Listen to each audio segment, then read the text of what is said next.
Mudanzas. Conversaciones educativas transformadoras. Yo solía pensar que, y ahora pienso que, el profesor Richard Elmore, de Harvard, popularizó a principios de siglo esta metodología de metaaprendizaje. En el Mudanzas de hoy les presento a Coral Regí. Bióloga, enseguida descubrió su vocación por la educación. Ha sido directora de la Escuela Virolai de Barcelona, donde ha vivido en primera persona el proceso de transformación educativa de esta escuela referente del cambio. Participa activamente en asociaciones y movimientos educativos para compartir experiencias y difundir el cambio. Es miembro del Consejo Escolar de Cataluña en representación de personas de prestigio educativo. Comparte su experiencia en procesos de transformación educativo, acompañando y asesorando a escuelas e instituciones para hacer realidad el cambio. Colabora con la Fundación Nueva Educación de Chile. Espero que les inspire tanto como a mí. Hola, buenos días, Pepe. Estoy muy contenta de estar en Mudanzas. Es para mí un honor porque han pasado por Mudanzas personas a las que admiro y de las que he aprendido mucho. Y bueno, es encantada de tener esta conversación contigo. Yo tengo que decir que en principio, cuando empezamos con los procesos de transformación educativa, que en mi caso, en la Escuela Virolai en Barcelona, fue alrededor del año 2004, para mí el proceso de transformación educativa era ir de A a B. Es decir, era un proceso absolutamente de cambio de escenario y situarnos en un escenario en que realizábamos una serie de cambios metodológicos, organizativos, curriculares. Y uno de los aspectos que me ha cambiado totalmente ha sido que al empezar a caminar en el proceso de transformación educativa, hemos visto que no es ir de A a B, sino es entrar en una espiral de transformación permanente, en una espiral que lo que tú tienes claro es que entras en un proceso de transformación que es permanente. Es decir, que en el fondo estás entrando en un proceso de transformación ya no de la institución, sino también de ti como persona, en que vas aprendiendo y dándote cuenta que lo importante es situarte en un escenario de aprendizaje y de cambio permanente. Es iniciar un proceso de transformación revolucionando mucho la organización y pidiendo a los equipos un esfuerzo un poco incluso muy exagerado, ¿no? Un esfuerzo un poco titánico. Y una de las cosas es que las ideas que de alguna manera yo puedo recoger y que me gustaría de alguna manera transmitir a organizaciones que están en proceso de transformación es que la transformación ha de ser sostenible, porque si no, eso lleva al final a un efecto de rebote que de alguna manera entorpece los procesos de transformación. ¿Cuál fue la motivación principal no solo para ti personalmente, sino que por la que conseguiste entusiasmar también a las personas que te rodeaban en el Virolai? Que nos dimos cuenta que lo que estábamos haciendo no nos ayudaba a formar personas para el entorno donde estábamos viviendo. Además, en nuestro caso, Virolai es una institución que siempre ha sido muy dinámica, ¿no? Con mucho espíritu de transformación, siempre pendiente de vamos a cambiar, ¿por qué no? Y eso ha sido un tema de cultura de centro. Y en un momento dado nos damos cuenta que esa cultura de centro se queda estancada y vivimos en una autocomplacencia. Es decir, bueno, Virolai es muy bueno, Virolai lo hace todo bien, ¿por qué hemos de cambiar si las cosas nos van bien? Y nos damos cuenta que incluso nuestras prácticas educativas son más retrógradas que incluso las cosas que están escritas en los papeles. Y ahí nosotros empezamos durante 2 años un proceso un poco de catarsis, de formación, de mucho trabajo con los equipos, hasta que llegamos a definir nuestro primer plan estratégico, que no era nada ambicioso. O sea, y además el nombre era Plan Estratégico de Renovación Docente. O sea, que era, nos vamos a renovar un poquito y aquí nos quedamos, ¿no? Y ahí vemos que es cuando nos dimos cuenta que no era una renovación, sino que esto era otra cosa. Era una revolución. En este sentido, en hacer las cosas de manera diferente, ¿cuál te parece a ti que podría ser el elemento clave? ¿Cuál sería el instrumento clave para hacer las cosas diferente con un equipo de docentes? Primero, provocar la transformación del equipo. O sea, yo una de las cosas que sí me he dado cuenta, que por decreto ley no se cambia. Los decretos ley hacen cambios, provocan cambios en las organizaciones de barniz, de superficie, pero no son cambios profundos. Y hay una cosa que, aunque nos pese a los directivos, hemos de tener muy clara. El profesor en el aula al final es el protagonista del cambio. Si ese profesor no está convencido, al final el cambio se diluye o se desvirtúa tanto que no es una transformación real. Por tanto, tú de alguna manera lo que tienes que conseguir es que el profesor asuma el proceso de transformación y de alguna manera lo haga suyo y sea el que lo implemente, asegurando esa cultura. ¿Qué cultura? Nosotros una propuesta clarísimamente centrada en el alumno, asegurando que realmente la frase esa que es tan tópica y que hemos dicho tantas veces, pero que hay que cargar de contenido, que estás educando unas generaciones que van a tener que aprender a lo largo de la vida, eso es la verdad, la realidad. Y si unos alumnos, unas personas, unos chicos y chicas tienen que aprender a lo largo de la vida, tú lo que le tienes que enseñar es aprender a aprender. Hemos sido colegios de prestigio en el sábelo todo, o sea, con buenos resultados, con antiguos alumnos satisfechos, ¿no? Muy buenos haciendo sábelo todo. Cuando tú dices, no, es que no vale tener un sábelo todo, hay que hacer un apréndelo todo, hay que reestructurar todo. Reestructurándolo todo y haciendo que además el entorno, las familias, los mismos alumnos, por supuesto los profesores, el claustro, entiendan que ese es nuestro objetivo. Alumnos preparados para aprender a lo largo de la vida. Precisamente el profesor Richard Elmore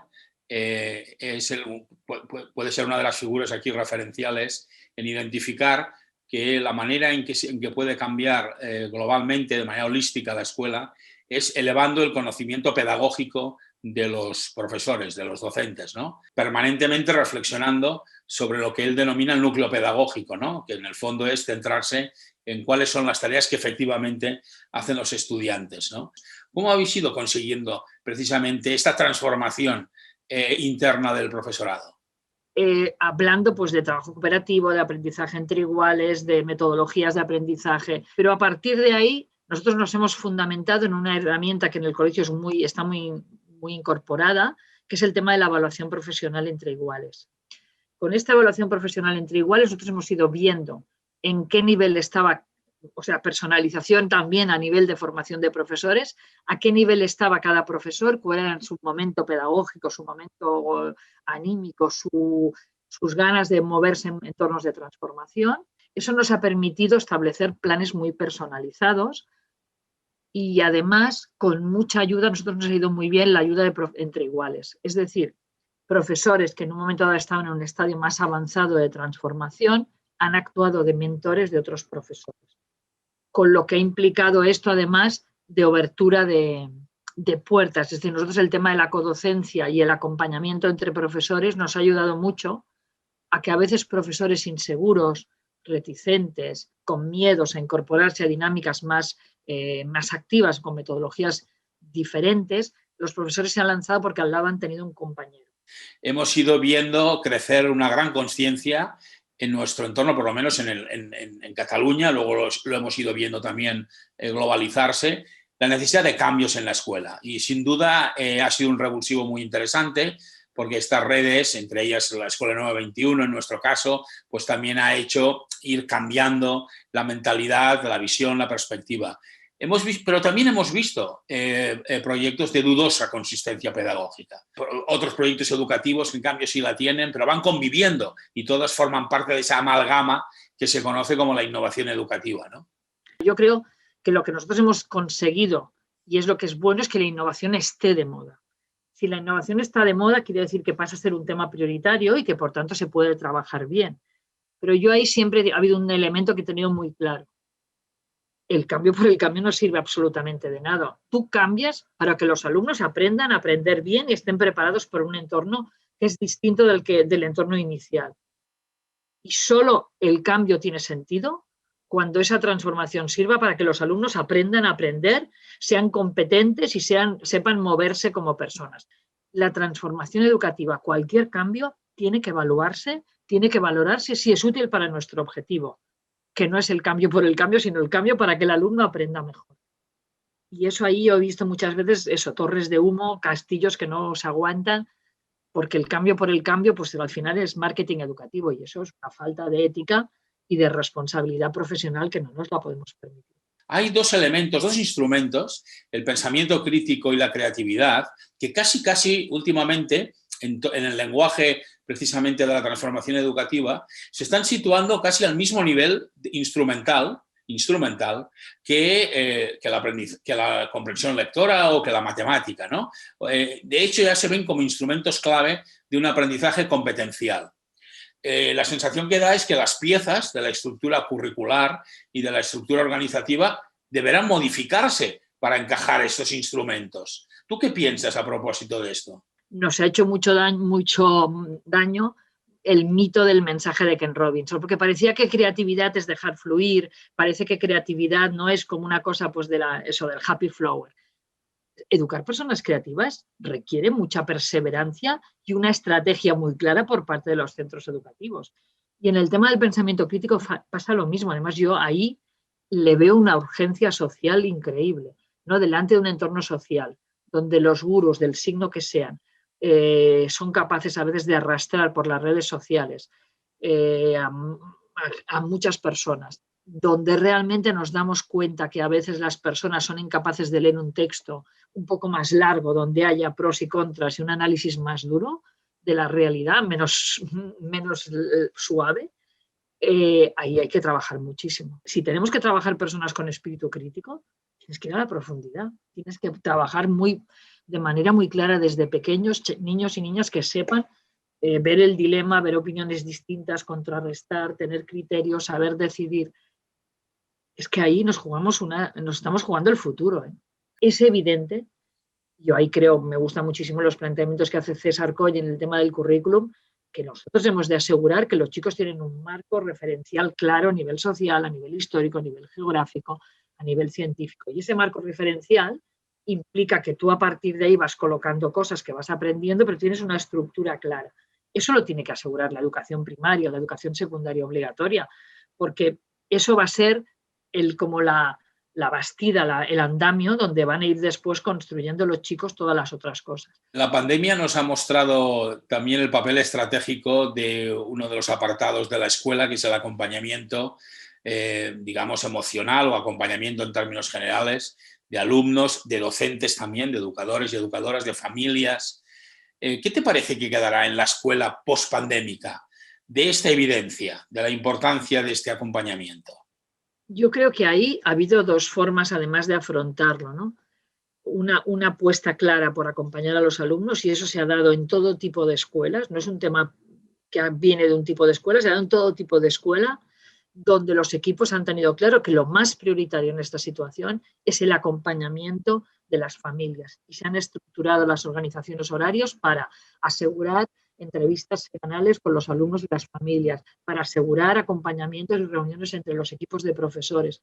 Y ha habido realmente apuestas, yo tengo ejemplos aquí de escuelas públicas y concertadas que han trabajado muy bien. Y por cierto, que aquí tenemos que hacer una ola gigante al gran esfuerzo de los países de Latinoamérica. Yo creo que a veces nosotros nos vemos tanto desde aquí, desde España, nos vemos tanto el ombligo.